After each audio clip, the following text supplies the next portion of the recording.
BJP തന്നെ വരും എന്നാണ് വിശ്വസിക്കുന്നത്. BJP തന്നെ വരും, അതിൽ മാറ്റമൊന്നുമില്ല. അയോധ്യ നിർണായകമായി കാണും.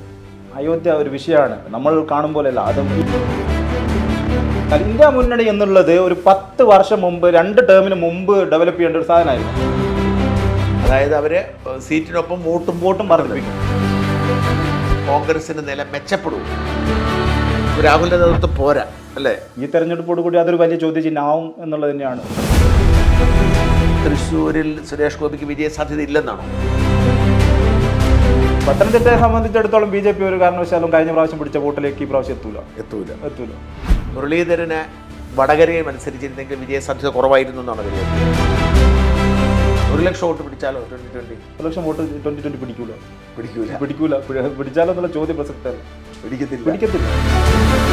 മോദി തരംഗം എന്നുള്ളതിനേക്കാൾ ഞാൻ നോക്കുമ്പോൾ അത് ഹിന്ദുത്വ രാഷ്ട്രീയം തന്നെയാണ്. അത് മോദി മാറി അമിത്ഷായോ യോഗിയോ ആയാലും ആ ഒരു ഫാക്ടർ രാജ്യത്തുണ്ട്.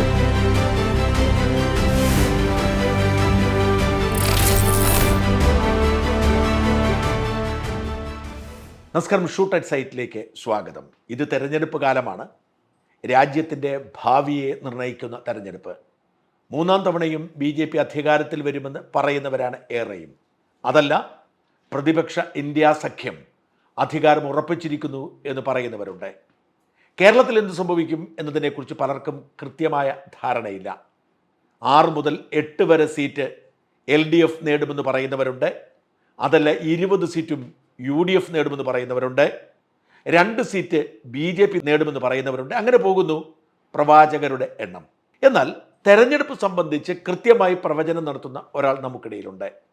എന്തെങ്കിലും ജ്യോതിശാസ്ത്രം വെച്ചോ എന്തെങ്കിലും രാഷ്ട്രീയ മത താല്പര്യം വെച്ചോ അല്ല, മാധ്യമ വാർത്തകളൊക്കെ വിലയിരുത്തിക്കൊണ്ട് രാഷ്ട്രീയ സാഹചര്യങ്ങളിലെയും അതിൻ്റെ ചരിത്ര പശ്ചാത്തലത്തിൽ പരിശോധിച്ചുകൊണ്ട് കൃത്യമായി തന്നെ വിലയിരുത്തുന്ന ഒരാൾ.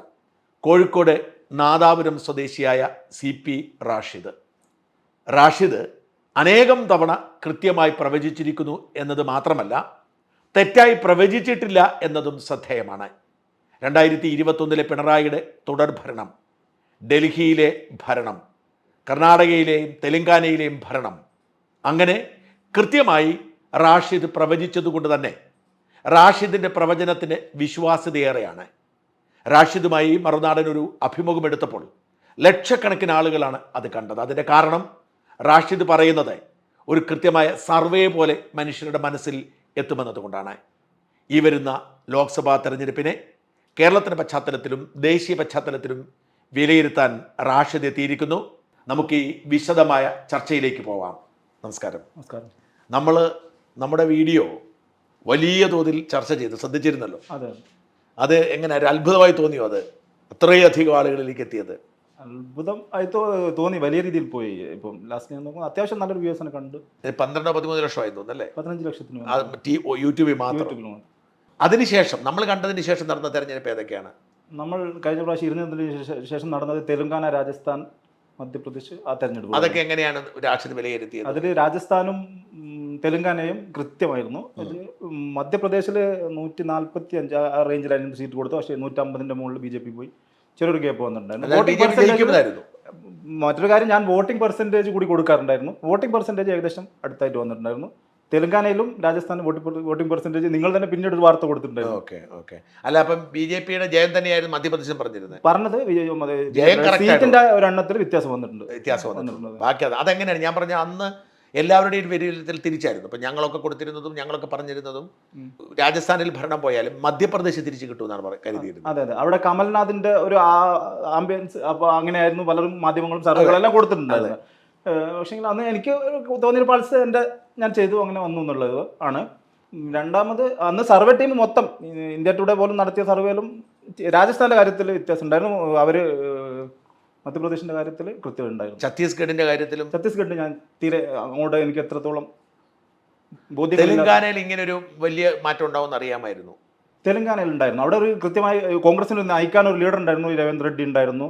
പിന്നെ അവിടെ വലിയ രീതിയിൽ അന്ന് ആൾക്കൂട്ടം ക്രിയേറ്റ് ചെയ്തിട്ടുണ്ടായിരുന്നു കോൺഗ്രസ്. ഈ പശ്ചാത്തലത്തിൽ വേണം നമുക്ക് ഈ പുതിയ ദേശീയ തെരഞ്ഞെടുപ്പിലേക്ക് പോകാനായിട്ട്.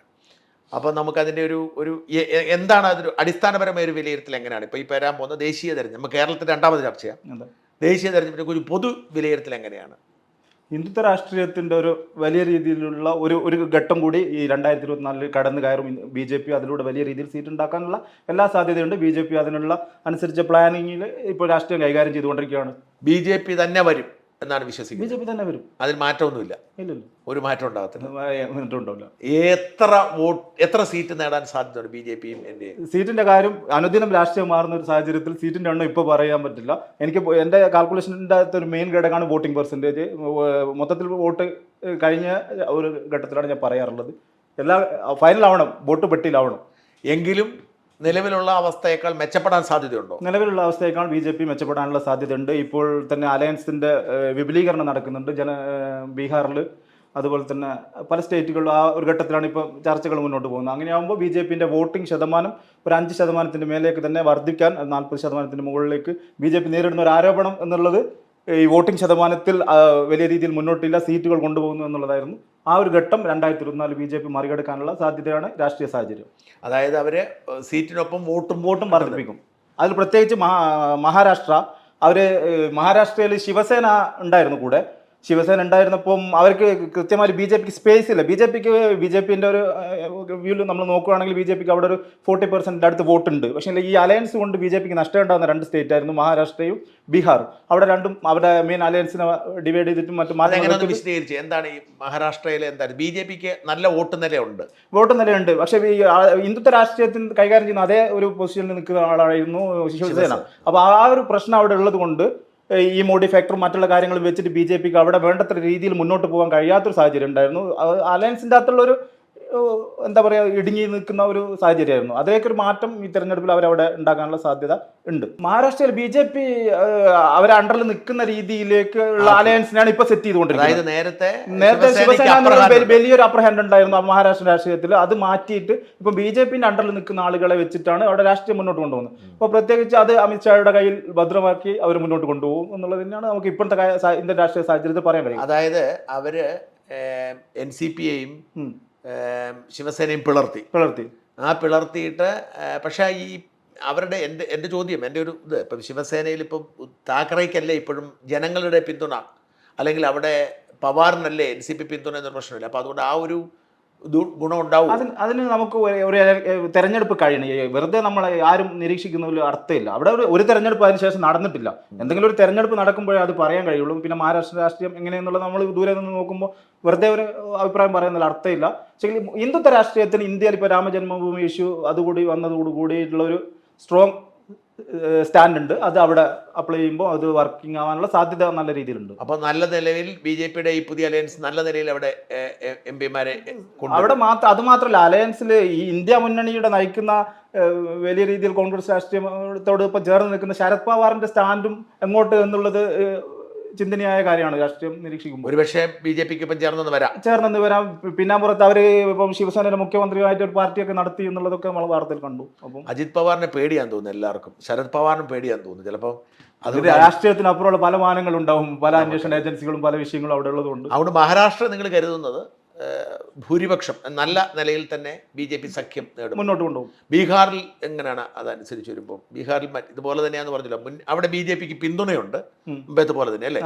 പക്ഷെ സഖ്യത്തിന് ബീഹാറിലെ വിഷയം നിതീഷ് കുമാറിന്റെ വിശ്വാസ്യത പല ഘട്ടങ്ങളിലുള്ള ചാഞ്ചാട്ടം കൊണ്ട് വലിയ രീതി. നിതീഷ് കുമാർ വലിയ അഭ്യാസിയാണ്. നിതീഷ് കുമാർ ഇന്ത്യ അലയൻസിൽ നിന്ന് കഴിഞ്ഞിരുന്നെങ്കിൽ കഴിഞ്ഞ 2019 ആന്ധ്രാപ്രദേശിൽ ചന്ദ്രബാബു നായിഡു ആയിരുന്നു അന്ന് മുന്നണിയെ നയിക്കാൻ മുന്നോട്ട് വന്നത്. 2019 UPA നയിക്കാൻ വന്ന ചന്ദ്രബാബു നായിഡുവിന് ആഫ്റ്റർ എഫക്ട് ഇലക്ഷനിൽ കിട്ടിയതെന്നുള്ള സീറ്റൊന്നുമില്ല, ഒന്നുമില്ല, ഒതുങ്ങിപ്പോയി ആള്. ബട്ട് 40% അടുത്ത് വോട്ടുണ്ടെന്ന് തന്നെ എൻ്റെ ഓർമ്മ. അപ്പോൾ അങ്ങനെയുള്ള ഒരു സാഹചര്യത്തിൽ നിതീഷ് കുമാറിനും അവിടെ 10% താഴെ വോട്ടേ ഉള്ളൂ എന്നുള്ളതാണ് പല രീതിയിൽ നമ്മളത് പരിശോധിക്കുമ്പോൾ കാണാൻ കഴിയുന്നത്. പക്ഷേ നിതീഷ് കുമാർ കൃത്യമായ ടൈമിങ്ങിലുള്ള ചാഞ്ചാറ്റം കൊണ്ട് ആള് വെൽ പ്ലേസിൽ ഇപ്പോൾ നിൽക്കുന്നു. പക്ഷേ തെരഞ്ഞെടുപ്പിന് ശേഷം BJP പണി കൊടുക്കാൻ പോകുന്ന ഒരു നേതാവായിരിക്കും നിതീഷ് കുമാർ എന്നുള്ളതാണ് നമ്മൾ രാഷ്ട്രീയം കാണുമ്പോൾ മനസ്സിലാക്കുന്നത്. നിതീഷ് കുമാറിനെ ചേർത്ത് നിർത്തുന്നത് കൊണ്ട് അവിടെയും നല്ല ഭൂരിപക്ഷം കിട്ടാം.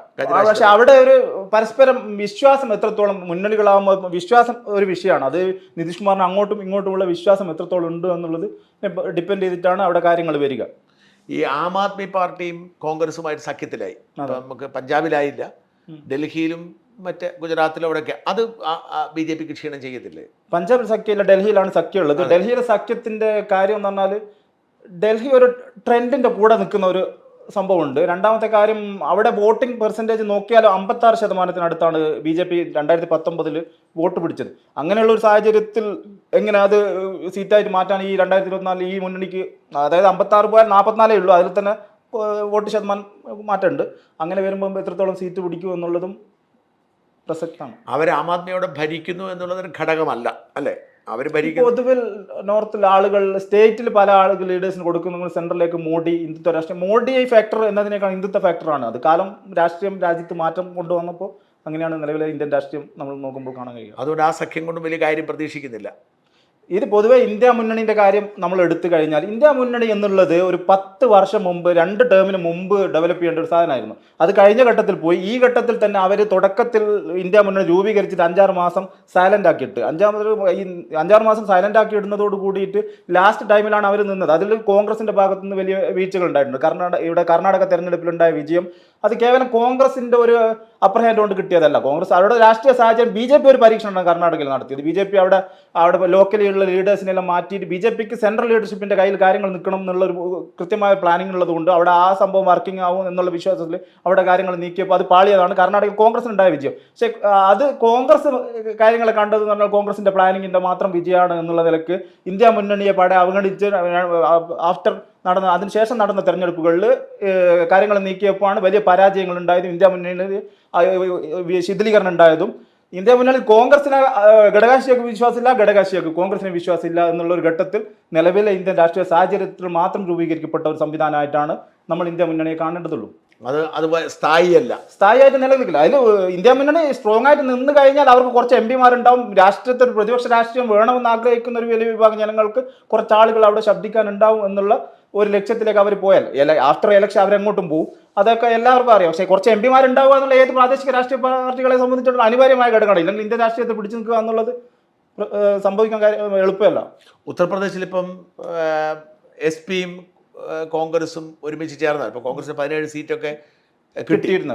അത് ഇമ്പാക്ട് ഉണ്ടാക്കാൻ പറ്റത്തില്ല എന്ന് എൻ്റെ ചോദ്യം. ഉത്തർപ്രദേശിൽ ആ രീതിയിലേക്കുള്ള ഒരു മാറ്റം എളുപ്പമല്ല. ഉത്തർപ്രദേശിൽ ഇപ്പം വലിയ ഡെവലപ്പായി വരികയാണ് അവിടുത്തെ രാഷ്ട്രീയം.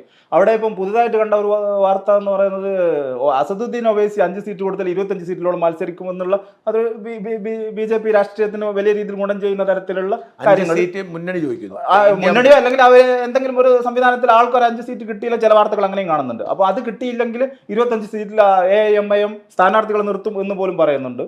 അപ്പം പിന്നെ ഇപ്പം ഇന്ന് നമ്മൾ വാർത്തയിൽ കാണുന്നത് മായാവതിയുമായിട്ട് അലയൻസ് ഉണ്ടാക്കാൻ കോൺഗ്രസും SP-യും ശ്രമിക്കുന്നുണ്ട് എന്നുള്ളതാണ്. പക്ഷേ അവിടെ ഹിന്ദുത്വ രാഷ്ട്രീയത്തിന് ഏറ്റവും വളക്കൂറുള്ളൊരു മണ്ണായിട്ട് മാറിയ സ്ഥിതിക്ക് എന്താണ് വിഷയം എന്ന് പറഞ്ഞാൽ, കഴിഞ്ഞ തെരഞ്ഞെടുപ്പ് 2019 10-ലേറെ സ്റ്റേറ്റിൽ 50% വോട്ടാണ് BJP പിടിച്ചത്. അതിൽ UP-യിലും 49 സംതിങ് വോട്ടുണ്ട്. അപ്പോൾ അങ്ങനെയുള്ളൊരു ഘട്ടത്തിൽ ഇപ്പോൾ ഇന്നത്തെ ഇന്ത്യൻ രാഷ്ട്രീയത്തിൽ ഈ രാമജന്മഭൂമി മറ്റുള്ള വിഷയങ്ങളും മാധ്യമങ്ങളിൽ നിരന്തരം ചർച്ചയാകുമ്പോൾ മാധ്യമങ്ങൾ വലിയ രീതിയിൽ അത്തരം കാര്യങ്ങളെ മാത്രം ഫോക്കസ് ചെയ്യുന്ന ഒരു തെരഞ്ഞെടുപ്പ് മുന്നോട്ട് വരുമ്പോൾ അത് 50-ൽ നിന്ന് 55%-ലേക്കോ അതിന് മുകളിലേക്കോ UP-യിൽ BJP-യുടെ വോട്ട് ശതമാനം പോകും.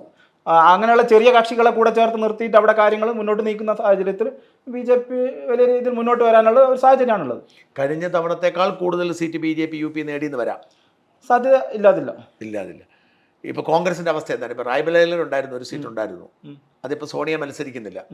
പ്രിയങ്ക ആയിരിക്കാം, അല്ലെങ്കിൽ മറ്റേതെങ്കിലും കോൺഗ്രസ് അറിയാം. എങ്ങനെയാണ് അതിനെ വിലയിരുത്തുന്നത് ആ സീറ്റിന്റെ അവസ്ഥ? സോണിയയുടെ സിറ്റിംഗ് സീറ്റ് എല്ലാ തെരഞ്ഞെടുപ്പും പോകുമ്പോഴും കിട്ടാറുള്ള ഒരു സീറ്റാണ്. സോണിയാഗാന്ധി മത്സരിക്കാത്ത സാഹചര്യത്തിൽ സംഭവിക്കും എന്നുള്ളത് ഇപ്പോൾ പറയാൻ പറ്റില്ല. പ്രിയങ്ക ജയിക്കാനുള്ള സാധ്യത കാണുന്നുണ്ടോ? പ്രിയങ്ക അവിടെ നെഹ്റു കുടുംബത്തിനോട് താല്പര്യം വലിയ രീതിയിൽ കാണിച്ചൊരു മണ്ഡലമായതുകൊണ്ട് ആ ഒരു ലെവലിലും പിന്നെ BSP ഒക്കെ ഉണ്ടെങ്കിൽ ആ ഒരു രീതിയിൽ അവർ ജയിച്ചെന്ന് വരാം. അമേഠിയിൽ വീണ്ടും മത്സരിച്ചാൽ രാഹുൽ ഗാന്ധിക്ക് കിട്ടാനുള്ള സാധ്യത കാണുന്നുണ്ടോ? അത്രത്തോളം ഞാൻ ഡീപ്പായിട്ട് അമേഠിയെ പറ്റി പഠിച്ചിട്ടില്ല. അല്ല, എന്നാലും സ്മൃതി ഇറാനിയാണ്. സ്മൃതി ഇറാനി നിലവിൽ ജയിച്ചുകൊണ്ടിരിക്കുന്ന ഒരു ഇടാണ്. അതും പൊതുവിലുള്ള ഒരു ട്രെൻഡിനനുസരിച്ചിട്ടാണ് രാഷ്ട്രീയം വരിക. അപ്പം ഉത്തർപ്രദേശിൽ നിങ്ങൾ പറയുന്ന നിലവിൽ കോൺഗ്രസ് BJPക്ക് ഉള്ളതിനേക്കാൾ കൂടുതൽ സീറ്റ് കിട്ടാൻ സാധ്യത ഉണ്ടെന്നാണ് വിലയിരുത്തൽ. സാധ്യത ഉള്ള ഒരു രാഷ്ട്രീയ സാഹചര്യം തന്നെയാണ് നിലവിൽ നിൽക്കുന്നത്. അയോധ്യ നിർണായകമായി കാണും. അയോധ്യ ഒരു വിഷയമാണ്, നമ്മൾ കാണുമ്പോഴല്ല. അതും ഈ പൊതുവെ മതവിശ്വാസികളെ നമ്മൾ നോക്കുകയാണെങ്കിൽ ഏത് മതമായാലും സ്വാർത്ഥതയാണ് മതവിശ്വാസം. അതിൻ്റെ ഒപ്പമായിട്ട് മതം. അപ്പോൾ അതിന് മുന്നിലേക്ക് അയോധ്യയിലൊരു വലിയ രീതിയിലൊരു ഹിന്ദുത്വ ഐഡിയോളജിക്കൊപ്പം മോഡി എന്നുള്ളൊരു വലിയ രൂപം നിൽക്കുമ്പോൾ മനുഷ്യൻ ആ രീതിയിൽ ചിന്തിക്കും. അത് അയോധ്യ കേരളത്തിലുണ്ടാവാം, ഏത് സ്റ്റേറ്റിലും ഉണ്ടാവാം. അത് വോട്ടായിട്ട് BJPക്ക് മാറാനുള്ള സാധ്യത ഉണ്ട്. കാരണം അത് സാധിച്ചെടുത്ത ആളെന്ന സാധിച്ചെടുത്ത ആളെന്നുള്ള ഒരു ഇതാണ്. അതിനപ്പുറമുള്ള അതിൻ്റെ സാഹചര്യങ്ങളോ അതിൻ്റെ രാഷ്ട്രീയമോ ഒന്നും വലിയ രീതിയിൽ ജനങ്ങളെ ചിന്തിപ്പിക്കില്ല. പിന്നെ വലിയ രീതിയിൽ ലെഫ്റ്റ് രാഷ്ട്രീയം പറയുന്ന ആളുകളും മറ്റുള്ള ആളുകളും ഒക്കെ അതേത് ഘട്ടത്തിൽ ഏത് വോട്ടിംഗ് പാറ്റേണിലും ഉണ്ടാവും. അത്തരം ആളുകൾ മാറ്റപ്പെട്ട് വലിയ രീതിയിലുള്ള വോട്ട് അങ്ങോട്ടേക്ക് ഷിഫ്റ്റിംഗ് ആവും. സത്യമായ അയോധ്യ അവരുടെ ഒരു സ്ട്രാറ്റജി തന്നെയായിരുന്നു. അതായിരുന്നു. കുറച്ച് അയോധ്യ ഞാൻ നോക്കുമ്പോൾ അയോധ്യ അവരെ കുറച്ചും കൂടെ ഒരു മാസം കൂടി അടുത്തൊരു മാസത്തിൽ കഴിഞ്ഞ മാസത്തിന് ഈ മാസത്തിലായിരുന്നു ഇനാഗുറേഷൻ നടന്നതെങ്കിൽ BJP കുറച്ചുകൂടി അടിച്ചിട്ടുണ്ടാക്കായിരുന്നു. അല്ലാതെ എന്തിനാണ് ധൃതി വെച്ച് പണി പൂർത്തിയാക്കുന്നതിന് മുമ്പ് അങ്ങനെ ആക്കിയത്? പണി പൂർത്തിയാക്കിയില്ല എന്നുള്ളത് അത് രണ്ടാം ഘട്ടം അവർ 2029 പ്ലാനിങ് ആണ് തോന്നുന്നത്. രണ്ടാം ഘട്ടം അടുത്ത തെരഞ്ഞെടുപ്പ്. ഇതെല്ലാം രാഷ്ട്രീയമാണ്.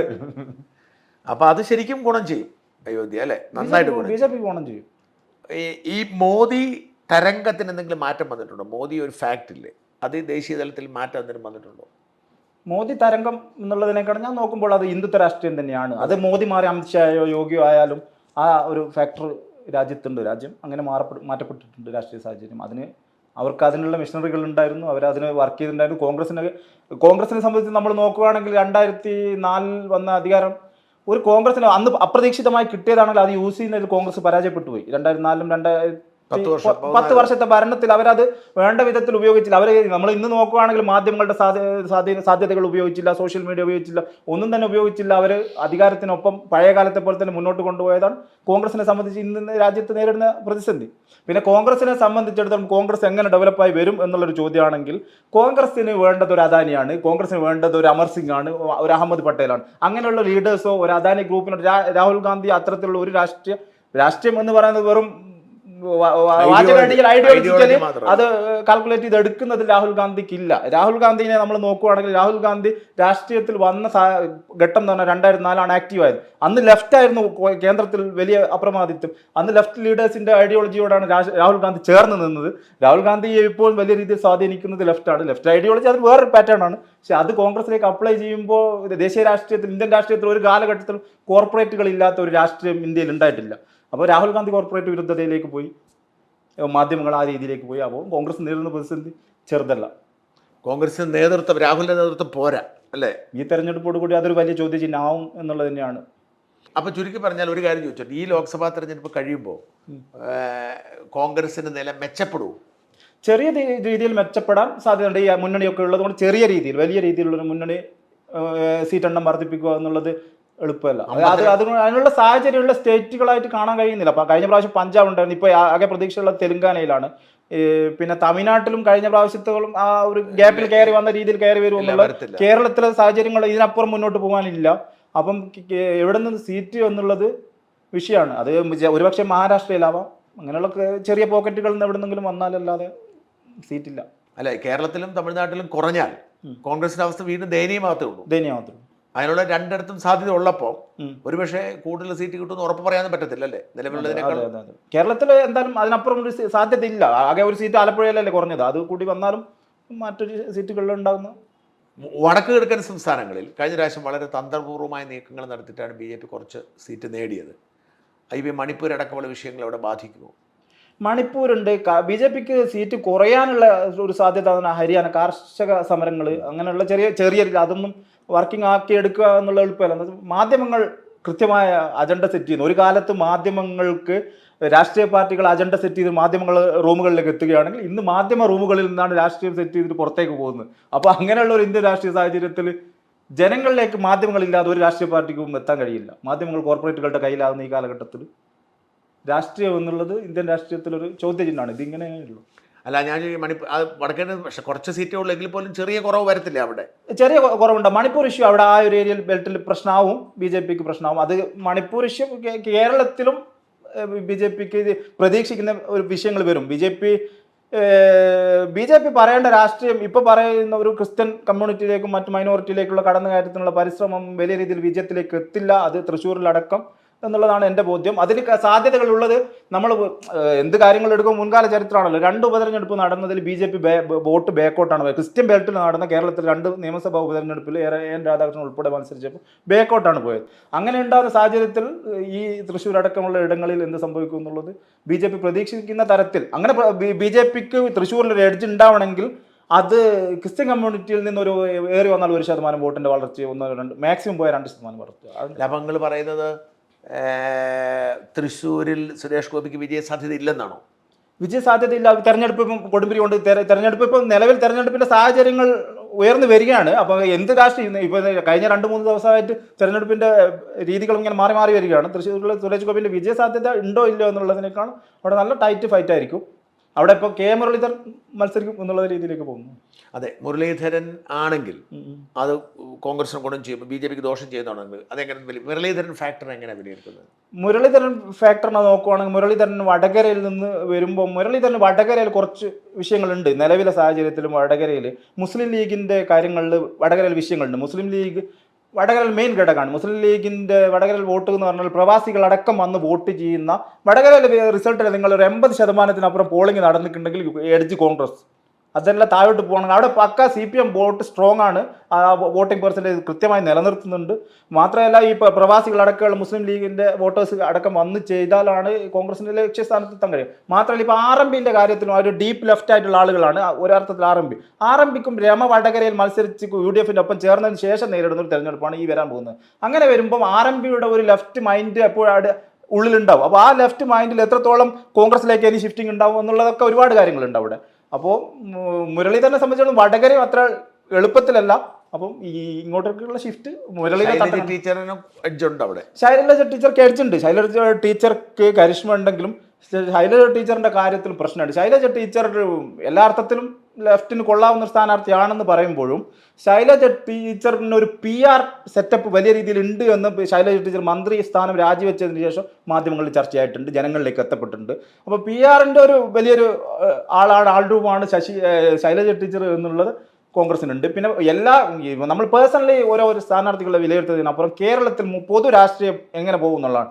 അത് ആൻറ്റി ഇൻകംബൻസി എഗൈൻസ്റ്റ് പിണറായി നിലവിൽ 2ാം ഭരണത്തിനെതിരെയുള്ള വലിയ രീതിയിലുള്ള കാര്യങ്ങളുള്ളപ്പോൾ അത് എത്രത്തോളം കോൺഗ്രസിന് മുന്നോട്ട് കൊണ്ടുപോകാൻ പ്രചരണത്തിൽ കഴിയും എന്നുള്ളതും ഈ നിലവിൽ ഈ ഉള്ള വിഷയങ്ങൾ ഇങ്ങനെ അനുദിനം രാഷ്ട്രീയം ഇപ്പോൾ പോകുന്ന വെച്ചാൽ സ്ഥാനാർത്ഥി നിർണ്ണയം, മുന്നണി വിപുലീകരണം, ആൾക്കാർ അങ്ങോട്ടും ഇങ്ങോട്ടുള്ള ഈ ഒരു ഏരിയയിൽ ഫോക്കസ് ചെയ്യാതെ കൃത്യമായ രാഷ്ട്രീയം പറഞ്ഞ് ആരും തുടങ്ങിയിട്ടില്ല നിലവിൽ. അത് പറഞ്ഞു തുടങ്ങുമ്പോൾ എന്ത് സംഭവിക്കും എന്നുള്ളത് നമുക്ക് എനിക്കായാലും നിങ്ങൾക്കായാലും ആർക്കെങ്കിലും ധാരണ ഉണ്ടാവുള്ളൂ. മുരളീധരനെ വടകരയിൽ മത്സരിച്ചിരുന്നെങ്കിൽ വിജയസാധ്യത കുറവായിരുന്നു എന്നാണ് വിലയിരുത്തുന്നത്. സാധ്യത കുറവ് എന്നുള്ളതിനേക്കാളും അവിടെ റിസ്കുകളുണ്ട് മുരളിക്ക്. അതിനേക്കാൾ സാധ്യതയുണ്ടോ തൃശ്ശൂരിൽ? തൃശ്ശൂരിൽ മുരളീൻ്റെ ഒരു തട്ടക്കാണ്. മുരളിക്ക് ഒരു ഫ്രഷ്നെസ് കിട്ടും. എപ്പോഴും പുതിയ രീതിയിൽ അവിടെ മാറ്റം വരുമ്പോൾ അവിടെ മുരളിക്ക് കേരളത്തിൽ ഏത് സീറ്റിലും മത്സരിക്കും. മുരളി ആ ഒരു രീതിയിലുണ്ട്. മുരളി പ്രത്യേകിച്ച് മുരളി ഇന്നലെ പത്മജ വേണുഗോപാൽ BJPയിലേക്ക് പോയതിന് ശേഷം ഒരു ക്രൈസിസ് നിലനിൽക്കും. ഇന്നലെ മുരളി എടുത്ത ഒരു പത്രസമ്മേളനത്തിൽ സ്റ്റാൻഡ് മുരളി സമീപകാലത്ത് എടുത്തതിൽ ഒരു ബെറ്റർ ആയിരുന്നു. അത് ഏറ്റവും കൂടുതൽ ബെറ്റർ ആയിട്ട് വടകരയെ ലക്ഷ്യം വെച്ചിട്ടുള്ള ഒരു സ്റ്റേറ്റ്മെന്റുകളായിരുന്നു. പക്ഷെ അവിടെ നിന്ന് ഷിഫ്റ്റ് ടു തൃശ്ശൂർ എന്ന് പറയുമ്പോൾ മുരളിക്ക് അനുദിനം ഇങ്ങനെ ആൾക്കാർക്ക് പൊസിഷൻ മാറുമ്പോൾ പ്രയാസമാണ് നമ്മൾ ഇന്ന് വാർത്തകളിൽ കാണുന്ന മുരളിയുടെ അതൃപ്തി എന്നുള്ള രീതി. അല്ല, അപ്പം ഞാൻ വീണ്ടും ചോദിക്കുന്നു, തൃശ്ശൂരിൽ മുരളീധരനും സുരേഷ് ഗോപിയും സുനിൽകുമാറുമാണ് മത്സരിക്കുന്നത് കരുതുക. ആ ഒരു പശ്ചാത്തലത്തിൽ എങ്ങനെയായിരിക്കും ഇതിനെ നിങ്ങൾ വിലയിരുത്തുന്നത്? ആർക്കാണ് കൂടുതൽ സാധ്യത? സുരേഷ് ഗോപി. നമ്മളിപ്പം ചർച്ചകളിൽ ഏറ്റവും മുന്നിൽ നിൽക്കുന്ന BJP കാൻഡിഡേറ്റ്സ് തൃശ്ശൂർ എന്നുള്ള രീതിയിലാണ് നമ്മൾ ചർച്ചകളിൽ മുന്നിൽ നിൽക്കുന്നത്. സുനിൽകുമാർ എന്നുള്ളത് പൊതു സ്വീകാര്യതയും ലെഫ്റ്റിന്റെ പവറും ഉണ്ട് അതിന് പിന്നിൽ.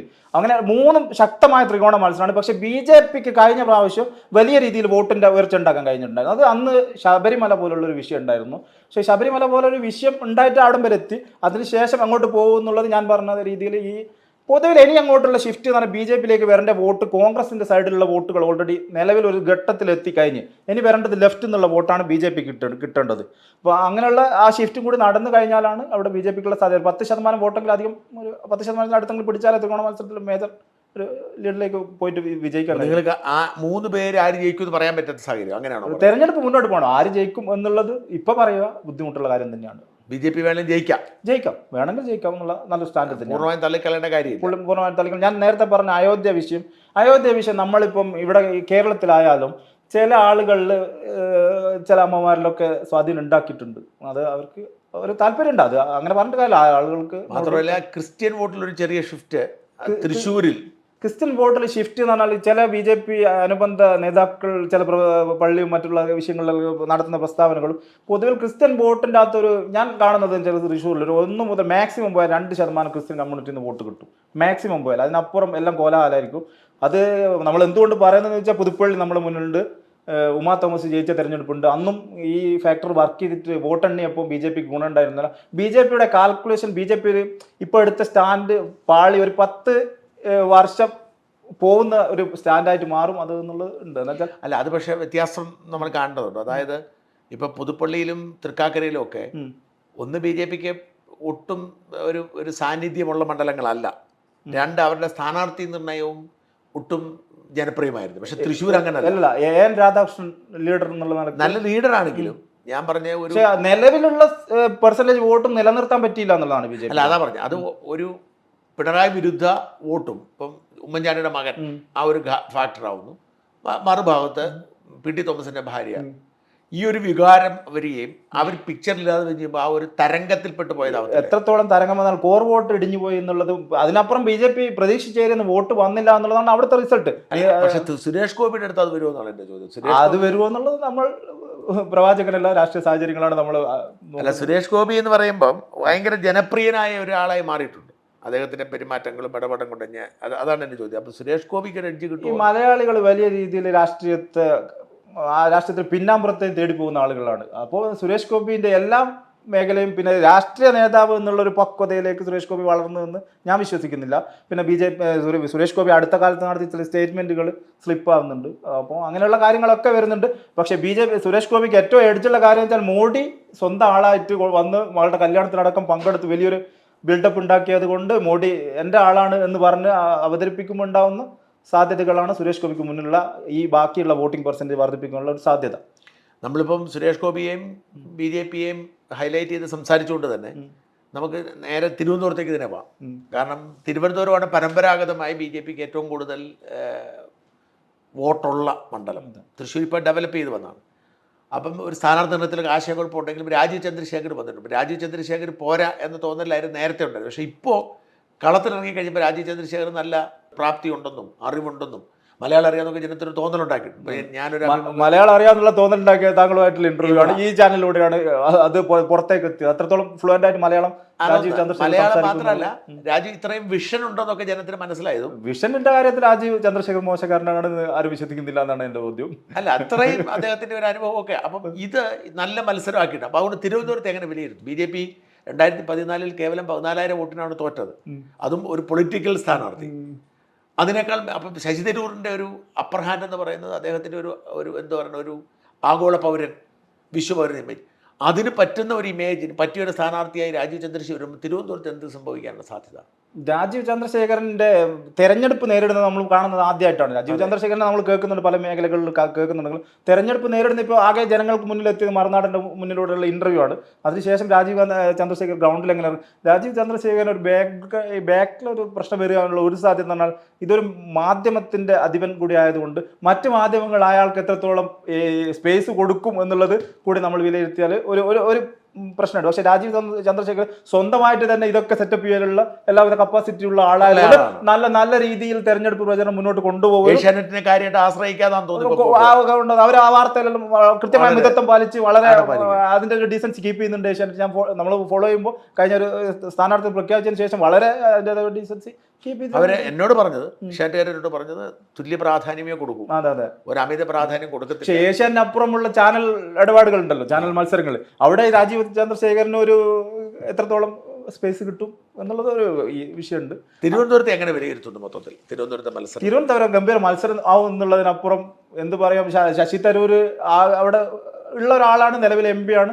ആന്റി ഇൻകംബൻസി ഉണ്ടോ ഇതെല്ലാം ഇനിയിപ്പോൾ പ്രചരണം തുടങ്ങട്ടെ, നമുക്ക് നോക്കാം. എന്തായാലും കഴിഞ്ഞ രാജ്യത്തെ പോലെ തന്നെ കഴിഞ്ഞ 2 തവണത്തെ പോലെ മത്സരം നേരിട്ട് അവർ തമ്മിലാവാം. പന്യൻ ഔട്ടാവാം. പന്യൻ രവീന്ദ്രൻ സഖാവ് 3ാം സ്ഥാനത്തേക്ക് പോകാനുള്ള സാധ്യത തന്നെയാണ്. ഇവര് തമ്മിൽ നല്ല മത്സരം വരും. എനിക്ക് പ്രതീക്ഷിച്ചതിനേക്കാൾ വലിയ പ്രതീക്ഷിച്ചതിനേക്കാൾ വരും. പക്ഷേ BJPയെ സംബന്ധിച്ചിടത്തോളം ഈ പ്രാവശ്യം തിരുവനന്തപുരത്തിനെ പറ്റിയിട്ട് നമ്മൾ അത്രത്തോളം ശ്രദ്ധ കേൾക്കുന്നത് രാജീവ് ചന്ദ്രശേഖർ വന്നതോടുകൂടിയാണ് അറ്റൻഷൻ വരുന്നത്. പക്ഷേ എന്തായിരുന്നു കാര്യം എന്ന് പറഞ്ഞാൽ BJPന്റെ മാക്സിമം എഫേർട്ട് എടുത്തിട്ടാണ് കഴിഞ്ഞ 2 തെരഞ്ഞെടുപ്പിൽ അവിടെ പൊരുത്തിയത്. പക്ഷേ അത് കഴിഞ്ഞ തെരഞ്ഞെടുപ്പിലെ ഭൂരിപക്ഷത്തോടു കൂടി BJP ഒരു രാഷ്ട്രീയ പാർട്ടിയായാലും ഏത് സംവിധാനമായാലും ഒരു അങ്ങേയറ്റത്തിന്റെ ഒരു പരിധി വെച്ച് പൊരുത്തിയിട്ട് ആ ഒരു റിസൾട്ട് വന്നപ്പോൾ ബാക്കപ്പ് ഉണ്ടായിട്ടുണ്ട്. അത് ഈ പ്രാവശ്യം നികത്തി രാജീവ് ചന്ദ്രശേഖർ മത്സരിക്കുന്നുണ്ട്, നമുക്ക് കാണാം. AK ആന്റണിയുടെ മകൻ മത്സരിക്കുന്ന മണ്ഡലം, അവിടെയാണ് BJPന്റെ സ്ഥാനാർത്ഥി നിർണ്ണയത്തിൽ വലിയ പാളിച്ച പറ്റി. വലിയ 30% വോട്ടുണ്ടായിട്ട് കഴിഞ്ഞ പ്രാവശ്യം സുരേന്ദ്രൻ മത്സരിച്ച മണ്ഡലം ഇപ്പം ഈ പുള്ളിയെ കൊണ്ട് എത്രത്തോളം മുന്നോട്ട് പോകും എന്നുള്ളത് BJP സെൻട്രൽ ലീഡർഷിപ്പ് എന്ത് കണ്ടു? നിങ്ങൾ എങ്ങനെ പത്തനംതിട്ട എങ്ങനെ വിലയിരുത്തുന്നത്? പത്തനംതിട്ടയെ സംബന്ധിച്ചിടത്തോളം BJP ഒരു കാരണവശാലും കഴിഞ്ഞ പ്രാവശ്യം പിടിച്ച വോട്ടിലേക്ക് ഈ പ്രാവശ്യം എത്തൂല. അവിടെ എന്തായിരിക്കും പിന്നെ അങ്ങനെ സംഭവിച്ചത്? PC ജോർജ് ഈ മത്സരിക്കും. സംഭവിക്കുന്നതിനാൽ കോൺഗ്രസിന്റെ ഭരണകാലത്ത് ഉണ്ടായിരുന്നു ഡൽഹി കണക്ഷൻ വെച്ചിട്ട് ആളുകൾ ലാൻഡ് ചെയ്യും. അതിൻ്റെ അകത്ത് ഉണ്ടാകുന്ന ഇഷ്യൂസ് ആയിട്ട് ഞാനതിനെ കാണുന്നുള്ളൂ. പുള്ളിനെ കൊണ്ട് അതെ പലപ്പോഴും അത് കോൺഗ്രസിലും BJPയിലും അത് സംഭവിക്കുന്നുണ്ട്. അത് ഇപ്പം അടുത്ത കാലത്ത് ഇപ്പൊ ഈ ഒരാഴ്ച സുരേന്ദ്രൻ അതൃപ്തിയിലാണെന്ന് വാർത്തകൾ കാണുന്നു. അതൊരു കാരണമുണ്ട്. അല്ല, ഈ പത്തനംതിട്ടയിലെ PC ജോർജ് ആയിരുന്നെങ്കിൽ നല്ല മത്സരം കാഴ്ചവെക്കാമായിരുന്നല്ലേ എന്ന് തോന്നുന്നുണ്ടോ? PC ജോർജിൽ ഉണ്ട്, പക്ഷേ PC ജോർജും വലിയ രീതിയിൽ അവിടെ പക്ക എൻ്റെ പേഴ്സണൽ ചോയ്സ് എന്നുള്ള BJP സംബന്ധിച്ചിടത്തോളം സുരേന്ദ്രൻ തന്നെയായിരുന്നു. അതായിരുന്നു ബെറ്റർ ചോയ്സ് എന്നുള്ളത് വിശ്വസിക്കുന്ന ഒരാളാണ്. എന്തായാലും PC ജോർജും പല വിഷയങ്ങളിലും പ്രതികരിച്ച് ചാഞ്ചാട്ടം അങ്ങനെയുള്ള ഒരുപാട് വിഷയങ്ങൾ. ക്രിസ്ത്യൻ ബെൽറ്റ് ജോർജിന് സ്വാധീനമുണ്ട് കാണും. ഞാൻ പത്തനംതിട്ട മണ്ഡലംകാരനാണ്. അറിയോ? അപ്പോൾ എന്നെക്കാൾ കൂടുതൽ സംസാരിക്കാൻ നിങ്ങൾക്കാണ് സാധ്യത. ക്രിസ്ത്യൻ ഹിന്ദു ബെൽറ്റിൽ ജോർജിന് നല്ല സ്വീകാര്യതയുണ്ട്. ഹിന്ദു വോട്ടിനും, കാരണം ശബരിമല അടക്കമുള്ള വിഷയങ്ങൾ അത് ഈ മതപരമായിട്ട് മാത്രം കാണുന്നുണ്ട്. രാഷ്ട്രീയമാണ് ഏരിയയിൽ വരുമ്പം ജോർജ് വീക്കാണ്. ജോർജ് സ്റ്റേറ്റ്മെന്റുകൾ അനുദിനം മാറും, നിലപാടുകൾ മാറും. എനിക്ക് നിങ്ങൾ മലബാറിലെ ഒരു വീക്ഷണത്തിൽ അപ്പൊ ജോർജിനെ മലബാറിലെ ഒരു വീക്ഷണമല്ല ജോർജിന് തിരുവിതാംകൂറിലുള്ള. കഴിഞ്ഞ പ്രാവശ്യം നിയമസഭയിലേക്ക് മത്സരിച്ചിട്ട് ആള് പൊട്ടി. അല്ല, ഒറ്റയ്ക്കാണ് മുമ്പ് 25,000 വോട്ട് പുള്ളി പറഞ്ഞിട്ട് ജയിച്ചത്. പുള്ളി പറഞ്ഞത് 25,000 ജയിക്കും, പുള്ളി ജയിച്ചു. അപ്പൊ പോപ്പുലർ ഫ്രണ്ടിന്റെ SDPയുടെ പിന്തുണ ഉണ്ടായിരുന്നു. അവരുമായിട്ട് പോപ്പുലർ ഫ്രണ്ട് ഇപ്പൊ രണ്ടാം ഘട്ടത്തിൽ സ്ഥാനാർത്ഥിനെ നിർത്തിയിട്ടുണ്ടാവും. എനിക്കറിയില്ല, നിർത്തിയാൽ അവർക്ക് എന്ത് വോട്ടുണ്ട്? പോപ്പുലർ ഫ്രണ്ടിന് രാഷ്ട്രീയ പ്രസക്തി എന്താണ്? അവർക്ക് അവിടെ ഈ SDPIക്ക് ഈരാറ്റുപേട്ട നഗരസഭ അവരാ ഭരിക്കുന്നത്. ഈരാറ്റുപേട്ട നഗരസഭ അവരുടെയാണ്. അവർക്ക് അവിടെ പന്തളം, അവിടെ മറ്റേതും അല്ല. ഇപ്പൊ നിയമസഭാ പൂഞ്ഞാറിൽ അവർക്ക് നല്ല സ്വാധീനം, നല്ല ഏതാണ്ട് പൂഞ്ഞാർ മണ്ഡലത്തിൽ ഒരു 25% 30% മുസ്ലിം വോട്ടുകളാണ്. ക്രിസ്ത്യൻ സീറ്റായാണ് അറിയപ്പെടുന്നതെങ്കിലും 25-30% മുസ്ലിം വോട്ട്. ഇപ്പൊ എരുമേലി, കാഞ്ഞിരപ്പള്ളി, പൂഞ്ഞാറില്ല, ഈരാറ്റുപേട്ടയോടൊക്കെ മുസ്ലിം വോട്ടുകളുണ്ട്. ഈ വോട്ടുകളായിരുന്നു ജോർജിന്റെ ബലം. അത് ജോർജിയും പോപ്പുലർ ഫ്രണ്ട് പരിപാടി പങ്കെടുത്തു. അത് പെട്ടെന്ന് അങ്ങ് പോയല്ലോ. കടുത്ത ജോർജ് വെറും പോപ്പുലർ ഫ്രണ്ട് വിരുദ്ധ വികാരം അല്ല ഉണ്ടാക്കിയത്, മുസ്ലിം വിരുദ്ധ വികാരം ഉണ്ടാക്കി. അതുകൊണ്ട് ഒരൊറ്റ മുസ്ലിം വോട്ട് പോലും ജോർജിന് അന്ന് കിട്ടിയില്ല. പിന്നെ നാലാമത്തെ സ്ഥാനാർത്ഥിയായിട്ട് ഇവരും ഉണ്ടായിരുന്നു, മറ്റേ വെള്ളാപ്പള്ളിയുടെ സ്ഥാനാർത്ഥി ഉണ്ടായിരുന്നു, NDA. അതാണ് ജോർജിന് അന്ന് പറ്റിയത്. BDS ഉണ്ടായിരുന്നു. അതുകൊണ്ടാണ് ജോർജിന് പറ്റിയത്. പക്ഷേ അതിനുശേഷം ജോർജ് രാഷ്ട്രീയം മാറുകയും ജോർജ് ഒരു pro Hindu pro Christian politics ഉയർത്തുകയും ചെയ്തു.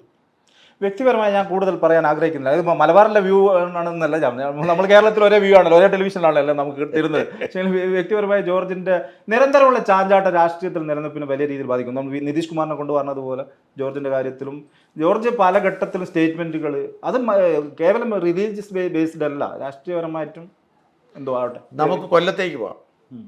കൊല്ലത്ത് കൃത്യമായി പ്രവചിക്കാൻ കഴിയുമെന്ന് ഞാൻ വിശ്വസിക്കുന്നു. പറയുക എന്താ സംഭവിക്കുന്നത്? കൊല്ലത്ത് പ്രേമചന്ദ്രനാണ് ഈ ഏരിയയിൽ ഈ പറഞ്ഞ സീറ്റുകളിൽ 50% വോട്ട് പിടിച്ച UDF സ്ഥാനാർത്ഥി, ഏക സ്ഥാനാർത്ഥി പ്രേമചന്ദ്രനാണ്. 50% വോട്ട് പിടിച്ച ഏക സ്ഥാനാർത്ഥി പ്രേമചന്ദ്രനാകുമ്പോൾ പിന്നെ പാർലമെന്റിലും വലിയ രീതിയിൽ സ്വാധീനം അടയാളപ്പെടുത്തുന്ന ഒരാൾ എന്നുള്ള നിലക്ക് വിജയം നമുക്ക് എളുപ്പത്തിൽ പ്രവചിക്കാൻ പറ്റും എന്ന് തന്നെ വിശ്വസിക്കുന്നു. മുകേഷ് ആയതുകൊണ്ട് കുറയാനേ സാധ്യതയുള്ളൂ അല്ലേ? മുകേഷിനെ പോലൊരു സ്ഥാനാർത്ഥി ഒട്ടും പ്രേമചന്ദ്രന്റെ കൂടെ പിടിച്ചു നിൽക്കുമെന്ന് ഞാൻ വിശ്വസിക്കുന്നു. പറ്റുന്നില്ല. നല്ല ഭൂരിപക്ഷത്തിൽ തന്നെ ജയിക്കാം കൊല്ലത്ത്. 2020 ചാലക്കുടിയിൽ എറണാകുളത്ത് മത്സരിക്കുന്നുണ്ട്. എറണാകുളത്ത് അവരും ഫോക്കസ് ചെയ്യുന്നില്ല.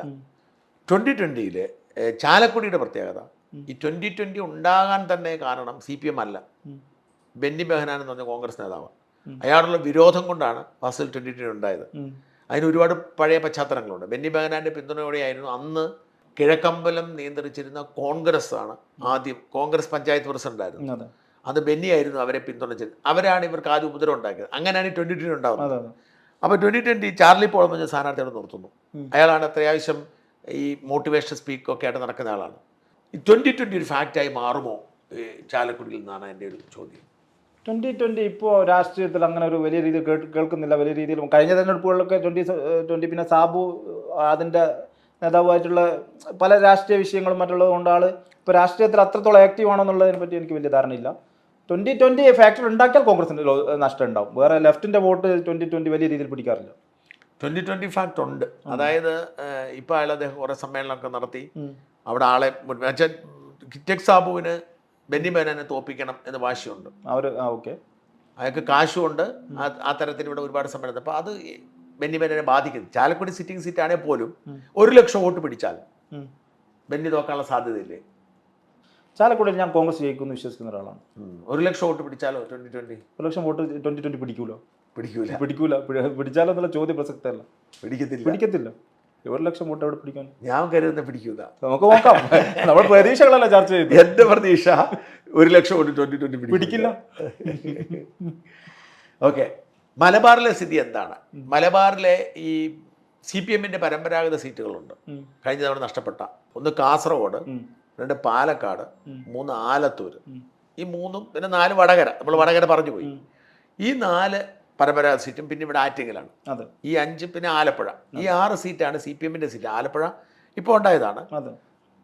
ഈ 5 സീറ്റിൽ മലബാറിൽ നമുക്ക് പോയാൽ അതിൻ്റെ ഒരു അവസ്ഥ എന്താണ്? ഇപ്പോൾ ഈ CPM-ന്റെ പരമ്പരാഗത സീറ്റുകൾ കഴിഞ്ഞ തവണ 1 രാഹുൽ ഗാന്ധി ഇന്ത്യൻ പ്രധാനമന്ത്രി ആകുമെന്നൊരു വിചാരം, 2 ശബരിമല. ഇതായിരുന്നു കഴിഞ്ഞ തവണ. ഇപ്പോൾ ആ ശബരിമല പോലൊരു വിഷയമില്ല, പക്ഷെ അയോധ്യയുണ്ട്. രാഹുൽ ഗാന്ധി പ്രധാനമന്ത്രി ആകത്തില്ലെന്ന് എല്ലാവർക്കും, പ്രത്യേകിച്ച് മുസ്ലിം കമ്മ്യൂണിറ്റിക്ക് അറിയാം. ആ സാഹചര്യത്തിൽ ഈ പരമ്പരാഗത സീറ്റുകൾക്ക് എന്ത് സംഭവിക്കും?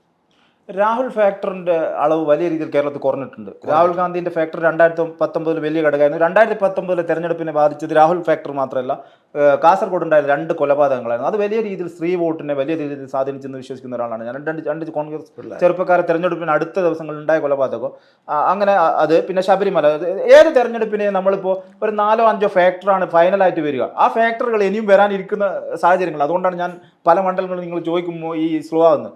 എന്തുകൊണ്ട് വെച്ചാൽ ആ ഫാക്ടറികൾ വന്നു കഴിഞ്ഞാലാണ് ആ ഫാക്ടറിലാണ് വിധി നിർണ്ണയിക്കുന്നത്. അത്തരത്തിലുള്ള സാഹചര്യത്തിൽ ഒന്നാണ് രാഹുൽ ഗാന്ധിൻ്റെ ഫാക്ടർ. രാഹുൽ ഗാന്ധിൻ്റെ ഫാക്ടറിൻ്റെ അകത്ത് ഇപ്പം വളരെ അതിൻ്റെ ഗ്രാഫ് താണിട്ടുണ്ട്. പിന്നെ അന്ന് രാഹുൽ ഗാന്ധി ഇവിടെ എൻട്രി ചെയ്യുമ്പോൾ രാഹുൽ ഗാന്ധിയെ കാണുക എന്നുള്ളത് പോലും ഒരു സാധ്യതയായിരുന്നു ജനങ്ങൾക്ക്, രാഹുൽ ഗാന്ധിയോട് ആരാധനയുള്ള ജനക്കൂട്ടത്തിന്.